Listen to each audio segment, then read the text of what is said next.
아마도 인생을 살아오시는 동안에 막막한 기다림이라는 것을 경험해 보신 적이 있을 겁니다. 우리들은 오늘 믿음으로 기다림을 견뎌내었던 사람을 묵상해 보려고 해요. 그리고 이 믿음을 통해서 기다렸다가 하나님의 무지개 언약을 받게 되었던 사람을 생각해 보려고 합니다. 그 사람이 누군가 하면 바로 노아인데요. 노아는 가족들하고 함께 엄청난 홍수 심판을 견뎌내어야만 했습니다. 1년이라는 시간 동안 그렇게 밀폐되어 있던 방주 속에 있었던 것이지요. 이 긴 기다림의 시간이 지나간 후에 하나님께서는 드디어 물을 거두어 주셨고 마른 땅이 나타나게 하셨습니다. 홍수가 끝나고 난 다음에 방주는 아라랏 산에 멈추었었어요. 노아도 눈으로 보기에 땅에서 물이 그쳤다는 것을 확인하게 되었습니다. 13절의 말씀을 보니까 노아가 방주 뚜껑을 제치고 지면에서 물이 그쳐지는 것을 보았다 합니다. 1년 동안이나 갇혀 있었던 방주 그 속은 답답했습니다. 불편하기도 했고요. 하루라도 빨리 가족들과 더불어 바깥으로 나가고 싶기도 했습니다. 물이 그친 장면을 보았는데요. 여러분들 같으면 어떻게 했을 것 같습니까? 조급함이 앞섰다면 방주 밖으로 아마도 나가려고 했을 수도 있어요. 그렇지만 노아는 보니까 하나님께서 나오라고 하실 때까지는 이 방주를 떠나지 않습니다. 57일이 지나고 난 다음에야 그 땅이 마르기 시작했다 그래요. 그리고 하나님께서 이제 나오라고 하시니까 그때는 노아가 지체 없이 이 방주를 떠났던 것이지요. 14절부터 17절까지 나오는 말씀인데 이 말씀은 우리가 같이 한번 읽어보도록 하겠습니다. 둘째 달 20일의 날에 땅이 말랐더라. 하나님이 모세에게 말씀하여 이르시되 너는 내 아내와 내 아들들과 내 며느리들과 함께 방주에서 나오고 너와 함께한 모든 혈육 있는 생물 곧 새와 가축과 땅에 기는 모든 것을 다 이끌어내라. 이것들이 땅에서 생육하고 땅에서 번성하리라 하시매.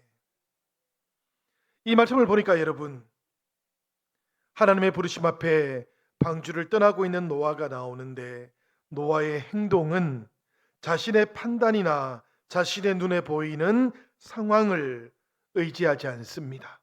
오히려 하나님의 말씀에 우선순위를 두고 있다는 것을 발견하게 됩니다. 하나님의 말씀, 하나님께 우선권을 두고 있던 노아의 모습이 우리들에게 보이면 좋겠어요. 자신의 때가 아니라 하나님의 때의 마음에 그 중심을 두고 있었던 이 믿음이 바로 노아의 믿음이었기 때문입니다. 여러분, 노아의 이 믿음은 그래서 히브리서 11장에도 함께 증언이 되고 있습니다. 7절의 말씀 제가 읽어보겠습니다. 믿음으로 노아는 아직 보이지 않는 일에 경고하심을 받아 경외함으로 방지를 준비하여 그 집을 구원하였으니 이로 말미암아 세상을 정죄하고 믿음을 따르는 의의 상속자가 되었느니라. 하나님의 경고와 약속의 말씀을 노아는 눈에 보이지 않아도 경외함으로 받아들였다고 합니다. 그리고는 긴 세월 동안에 방주를 준비하면서 순종의 길을 걸어갔는데요. 성경학자들은 노아가 방주를 지었던 시간이 100년이 넘었을 거라고 그렇게 추정을 합니다. 그 오랜 시간 동안에 노아는 한 번도 비를 본 적이 없던 상황 속에서 하나님의 말씀만 붙잡고 이 순종의 길을 걸어왔던 것이지요. 그리고 지금 홍수가 끝난 후에도 자신의 타이밍이 아니고 끝까지 하나님의 타이밍에 맞추어서 하나님의 지시를 기다리고 있는 겁니다. 노아의 믿음은 불순종과 성급함 때문에 하나님 앞에서 실수했던 인물들하고는 극단적인 대조를 이루고 있다는 것을 발견하게 돼요. 이스라엘의 초대 왕이었던 사울 왕을 한번 떠올려 보시길 바랍니다. 블레셋하고 전쟁을 할 때였어요. 사울 왕이 사무엘에게 와서 제사를 드려달라, 출전하기 전에 제사를 드려달라고 그렇게 이야기를 했는데 사무엘이 뭐라고 얘기했는가 하면 일주일을 기다리라고 이렇게 이야기를 합니다. 그런데 사울 왕이 정해져 있었던 일주일을 기다리지 못하고 마음이 조급해지고 말았어요. 그래서 사무엘을 대신해서 자신이 제사를 드리게 되었고 이것이 하나님께는 교만으로 보였던 것이지요. 여러분, 왕이 제사를 했는가 아니면 제사장이 제사를 했는가, 말씀 속에서는 이것이 중요한 것이 아닌 것 같습니다. 전쟁을 앞에 두고 있었던 것이지요. 하나님 그 말씀 앞에서 끝까지 순종할 수 있었던가 그렇지 않은가가 이 제사를 드리고 있었던 사울의 모습 속에 고스란히 나타나고 있었던 겁니다. 사울은 조급함이 있었고요. 그 조급함 때문에 결국에는 불순종하게 되었고 하나님은 어쩔 수 없이 다른 왕을 찾아야 되는 비극을 만나게 되고 말았던 겁니다. 노아는 어떻습니까, 여러분? 노아는 끝까지 하나님의 때를 기다립니다. 아브라함과 사라는 하나님이 약속하셨던 아들을 25년이나 기다렸어요. 한때는 조급했습니다. 그래서 사라와 아브라함은 하나님의 방법을 내려놓았고 인간적인 방법, 자신들의 방법을 사용해 버리기도 했습니다. 그렇지만 노아는 어떠합니까, 여러분? 하나님의 명령이 없이는 한 발자국도 방주 바깥으로 나가지를 않습니다. 순종과 인내를 하나님 앞에 보여주고 있는 것이지요. 우리가 지난주에 살펴보았던 요나도 마찬가지였습니다. 하나님께서는 요나에게 니느웨로 가라고 그렇게 말씀하셨는데 요나는 어디로 가버립니까? 다시스로 가버렸지 않습니까? 다시스로 갔던 이유도 분명합니다. 하나님의 얼굴을 피하고 싶었기 때문이지요. 요나는 그렇게 생각을 했던 겁니다. 이스라엘 땅에서는 하나님께서 전능하신 하나님으로 임하시는데 이스라엘을 벗어나면 하나님의 눈길을 피할 수도 있을 것이다, 이렇게 생각해가지고 지중해 또 다른 땅끝이었던 다시스로까지 도망을 치려고 했던 겁니다. 요나는 풍랑을 만나게 되었고 그 풍랑 속에서도 끝까지 하나님의 뜻과 어긋나 있던 자신의 길을 고집했던 것이지요. 노아는 어떻습니까, 여러분? 노아는 하나님 말씀만 절대적으로 신뢰합니다.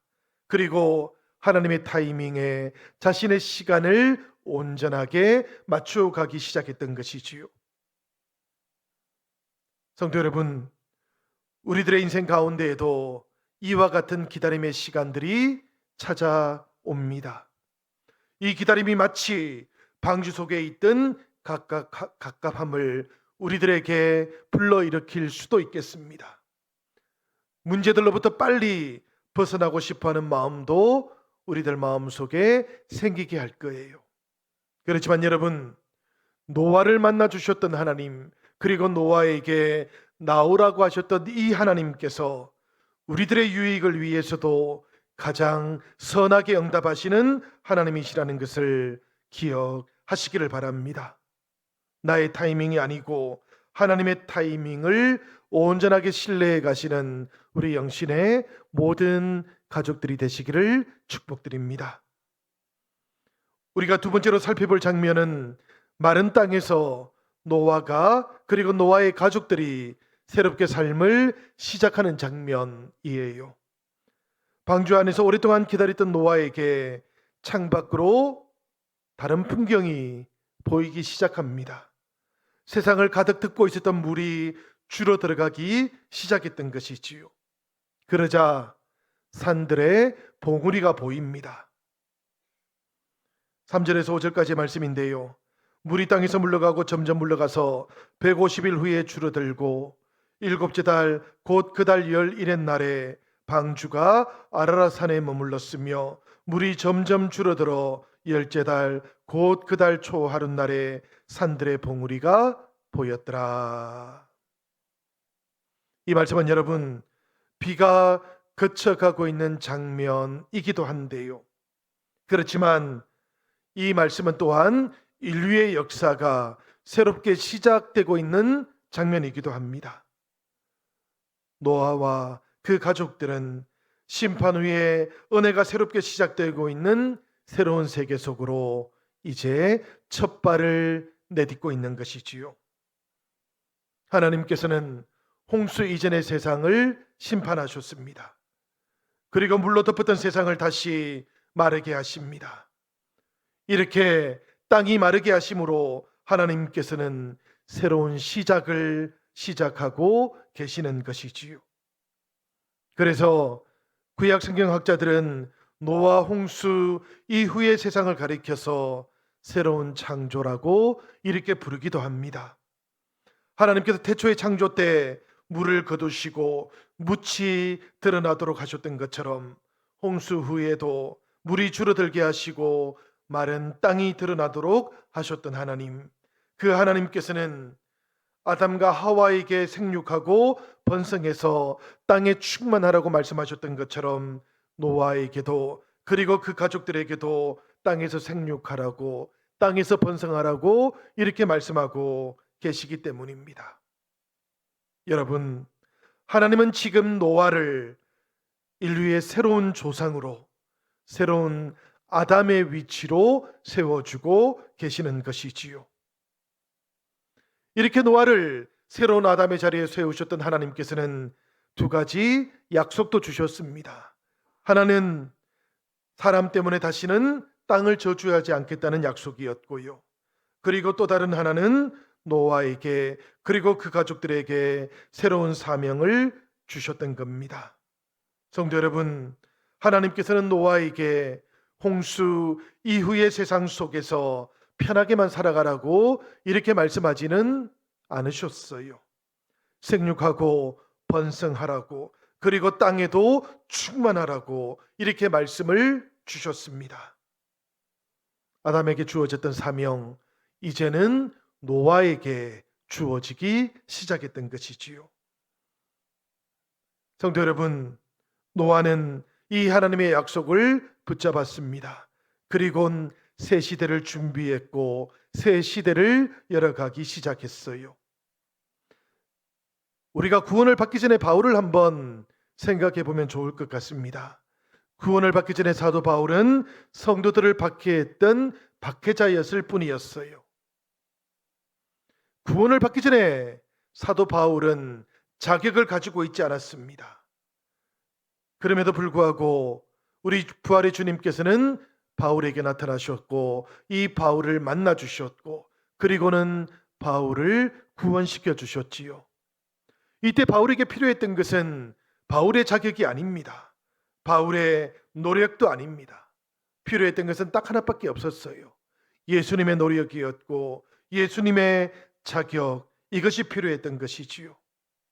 우리 주님께서는 이 바울을 대신해서 십자가를 지셨던 것이고, 그리고는 바울에게 구원을 선물로 주셨던 겁니다. 바울의 자리에 우리들의 이름을 넣어도 똑같습니다. 우리의 자격이라든지 우리의 필요 때문이 아니고 우리 주님께서 우리들을 위해서 십자가를 지셨고 그리고 우리들에게 구원을 허락하여 주셨던 것입니다. 그런데 여러분, 구원을 받고 난 다음에는 달라집니다. 구원은 전적으로 그리스도의 공로로 우리들에게 주어진 것이지만 구원 이후의 삶은 우리가 은혜의 빚진 가운데 살아가고 있기 때문이에요. 은혜의 빚진 자로 살아간다는 말은 사명을 따라서 살아간다는 말입니다. 그리고 사명을 따라서 살아간다는 것은 우리가 하나님의 부르심 앞에 순종으로 살아간다는 그런 뜻이기도 한 것이지요. 그래서 사도 바울은 이렇게 자신의 사명을 고백하고 있는 겁니다. 고린도전서 15장 10절에 나오는 말씀이에요. 내가 모든 사도보다 더 많이 수고하였으나 내가 한 것이 아니요 오직 나와 함께 하신 하나님의 은혜로다. 사도 바울이 다른 사도들보다도 더 많이 수고했던 것, 이 수고의 동력이 하나님께서 주셨던 은혜로부터 시작되었다는 그런 말입니다.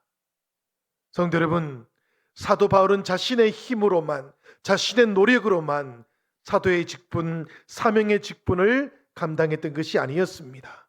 하나님께서 은혜를 베풀어 주셨고 구원해 주셨고 그리고 사도로 불러 주셨으니 사도 바울은 그 은혜를 힘입어서 그 사명을 감당해 나가기 시작했던 것이지요.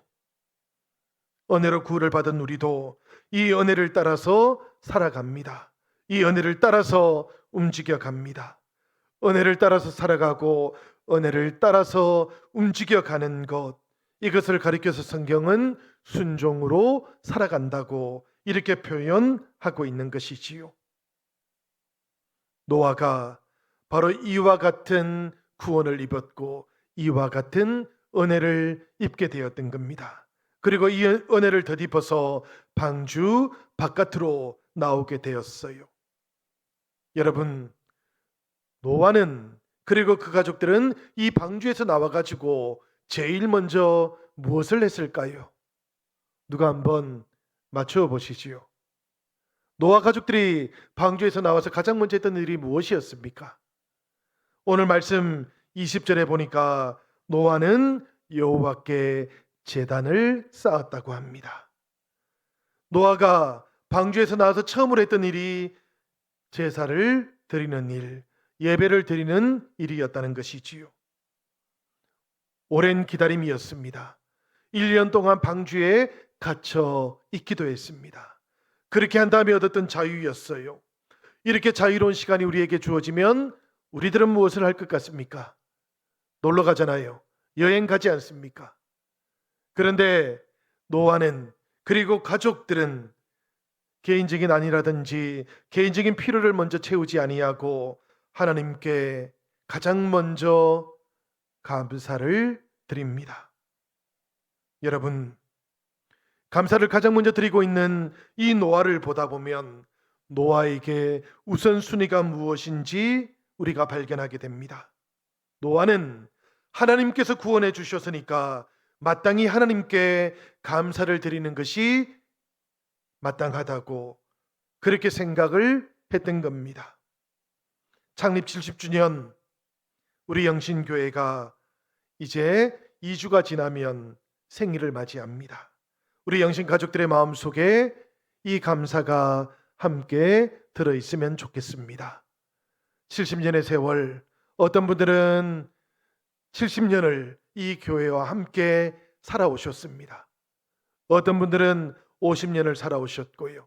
어떤 분들은 30년, 어떤 분들은 10년, 어떤 분들은 이제 정말로 중요한 1년을 보내기도 하십니다. 그 모든 시간들 하나님께서 우리들과 함께 하시고 우리들의 마음의 중심에서 우리들의 구원자가 되어주셨으니 성도 여러분, 우리들도 하나님을 향해서는 하나님께서 나를 지켜주시고 인도해 주신 그 은혜에 감사함으로 함께 나아갈 수 있으면 좋겠어요. 노아 가족이 방주에서 나와서 만났던 세상이 있습니다, 여러분. 이 세상은 에덴 동산 같지는 않았어요. 그 땅들은 새로운 땅이었습니다. 낯설은 땅이었어요. 다른 한편으로는 홍수 때문에 황폐해져 버렸던 땅이기도 했습니다. 방주에서 나왔던 노아 가족들은 당연히 거처를 마련해야만 했습니다. 식량도 구해야만 했고요. 해야 할 일이 그야말로 산더미처럼 많이 있었습니다. 그런데도 불구하고 노아가 가장 먼저 했던 일이 제단을 쌓았던 일이었어요. 성도 여러분, 하나님께 감사하며 하나님께 예배하며 살아가는 삶은 우리들 모두에게 하나님에게 가장 소중한 것들을 내어주는 삶으로 이끌어갑니다. 노아도 모든 정결한 짐승과 모든 정결한 새 중에서 제물을 취하였고 그리고는 번제를 바쳤다고 이렇게 말씀하고 있지요. 홍수 이후에 존재하게 되었던 생물들이에요. 생각해 보면 얼마나 귀중한 생명들이었겠습니까? 가볍지 않은 그런 번제들이었는데요. 그런데도 노아는 구원받았던 그 은혜에 감사하면서 하나님을 향해서 아낌없이 내어놓았던 것이지요. 우리가 하나님 앞에서 온전한 예배를 드리기를 원한다면, 참다운 예배자로 살아가기를 원한다면 우리의 예배 가운데에는 늘 값진 희생도 뒤따른다는 것을 기억하시기를 바랍니다. 왜 그런가 하면 하나님께서 우리들과 함께 하시며 값으로 따질 수 없는 구원의 은혜를 먼저 허락해 주셨기 때문인 것이지요.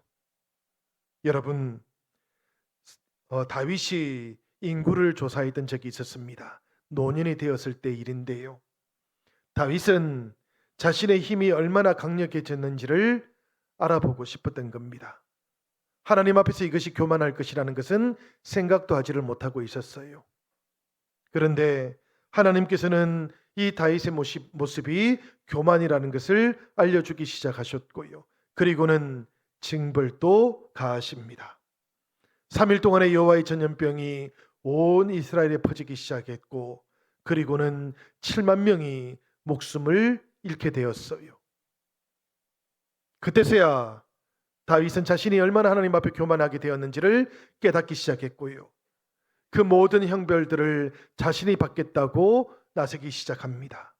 하나님께서는 선지자 갓을 보내시고, 그리고는 아라우나의 타작마당에 가서 번제를 드리라 이렇게 명령을 하셨습니다. 다윗이 아라우나의 타작마당으로 가기 시작했는데요. 그때 아라우나가 왕이 자신의 타작마당에 온다는 소식을 듣게 되었어요. 그리고는 소와 그리고 뗄 수 있는 땔감까지도 그저 가져가라고 이렇게 내어놓으니까 다윗이 아라우나에게 이렇게 이야기를 합니다. 내가 값없이는 하나님 여호와께 번제를 드리지 않겠다.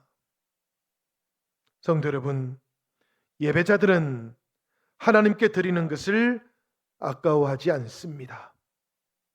예배자들은 하나님께서 베풀어 주셨던 은혜가, 그 구원의 감격이 얼마나 크고 놀라운 것인지를 이미 알고 있기 때문입니다.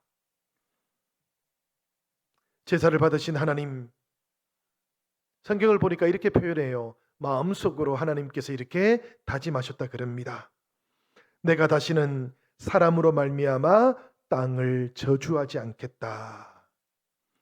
여호와께서 그 향기를 받으시고 그 중심에 이르셨다는 이 말은 세번역 성경을 통해 보니까 주님께서 그 향기를 맡으시고는 마음속으로 이렇게 다짐했다라는 표현이었습니다. 노아가 드렸던 번제가 하나님의 마음을 기쁘시게 했기 때문인 것이지요. 하나님의 마음을 감격시켰던 예배였기 때문입니다. 성도 여러분, 우리 영신교회가 창립 70주년을 맞이하면서 하나님 앞에 다시 감사하는 온 세대 연합 예배를 계획하고 있습니다. 모든 성도들이 함께 하나님 앞에 감사함으로 나아갈 수 있으면 좋겠어요.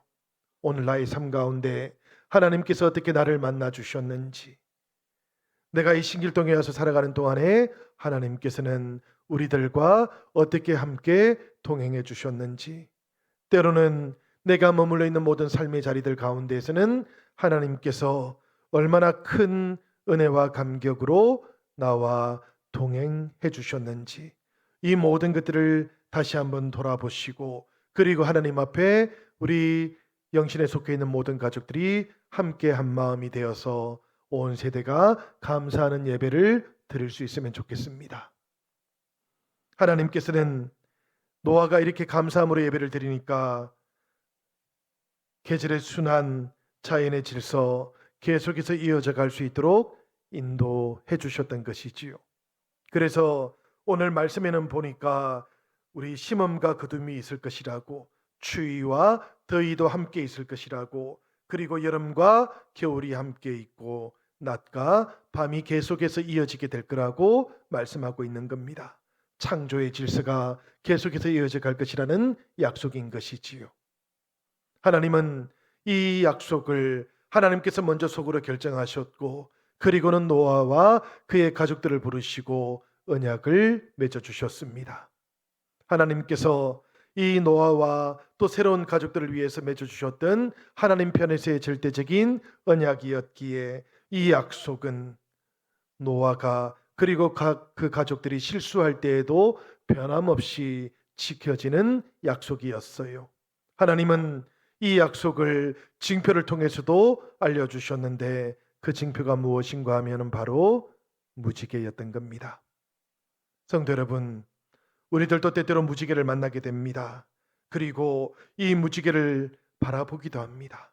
이 무지개를 바라볼 때마다 우리들이 하나님께서 노아에게 그리고 오늘 우리들에게 주셨던 약속도 떠올려 볼 수 있기를 바랍니다.